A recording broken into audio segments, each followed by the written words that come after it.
Imagina só, um gênio, reconhecido por um prêmio Nobel, mas que na sua própria terra ninguém, absolutamente ninguém, faz ideia de quem seja. Parece roteiro de filme, né? Mas essa é a história de Pedro Arcanjo, uma figura fascinante que Jorge Amado nos apresenta no romance Tenda dos Milagres. Então, a história toda começa com um estardalhaço. Um acadêmico americano famosíssimo, ganhador do Nobel, desembarca na Bahia.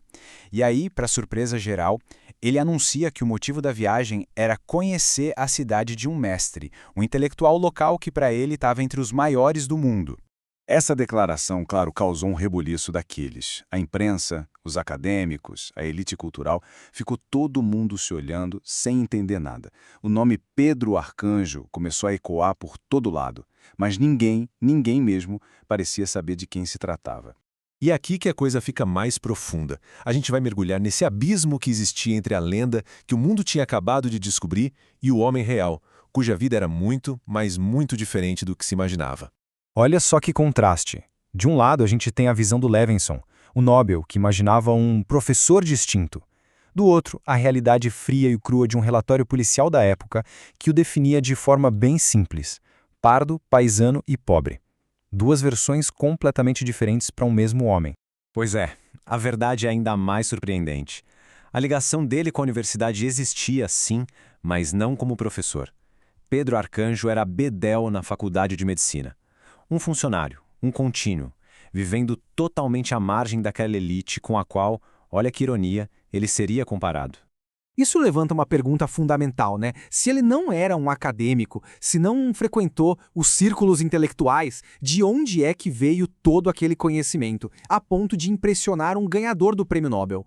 A resposta é que a universidade dele era outra. Uma universidade sem muros, sem diplomas, mas com uma riqueza de saber que, olha, é inigualável. A Universidade do Povo. O Arcanjo foi, na verdade, um aluno do povo. A pesquisa dele não foi feita em bibliotecas silenciosas, mas sim no coração pulsante da cultura afro-brasileira. As ladeiras, os mercados, os terreiros da Bahia, essa era a sala de aula dele. E pensa só na riqueza dessa formação. Os professores dele eram os mestres de capoeira, os escultores de orixás, os curandeiros com suas ervas. Cada um deles era como uma biblioteca viva de saberes, passados de geração em geração, muito longe dos olhos da academia formal.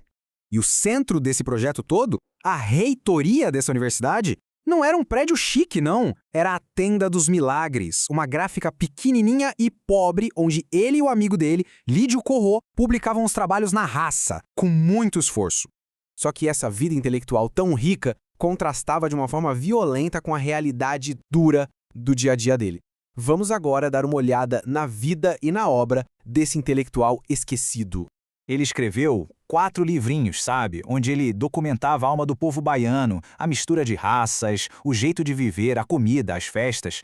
Mas eram livros autopublicados, com uma tiragem minúscula, numa gráfica manual toda precária. Basicamente, já nasciam quase destinados ao esquecimento. E o arco da vida dele, apesar da profundidade do trabalho, foi bem trágico. Nos últimos anos, para conseguir sobreviver, ele trabalhava como um moço de recados num bordel. E em 1943, ele morreu sozinho, encontrado numa sarjeta, com 75 anos. E um detalhe curioso, quando o encontraram, não precisou de identificação. Ali, no mundo dele, no bairro pobre, todo mundo o conhecia. Ele era uma figura central, querido, mas completamente invisível para a sociedade letrada. E essa invisibilidade não aconteceu só depois da morte dele, não. Durante a vida toda, o trabalho do Arcanjo foi sistematicamente rejeitado pela elite intelectual que ele tanto se dedicou a documentar. Alguns poucos admiradores, como um certo professor Ramos, até tentaram defender a obra dele.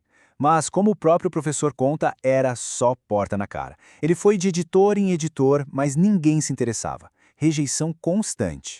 E a justificativa para essa recusa era de uma crueldade absurda, e mostrava o tamanho do preconceito que enterrou o brilhantismo dele.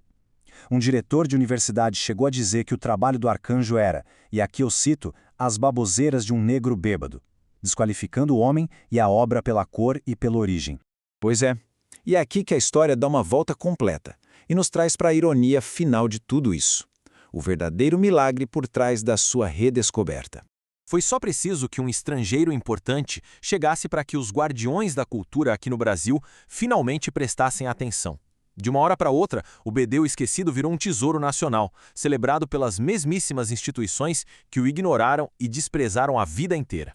No fim das contas, a história de Pedro Arcanjo é a de um milagre que chegou tarde demais e nos deixa com uma pergunta bem incômoda para a gente pensar. O que se perde quando uma cultura precisa que alguém de fora aponte quem são os seus próprios gênios? Uma reflexão sobre valor, sobre preconceito e sobre a dificuldade que uma sociedade tem de enxergar a si mesma.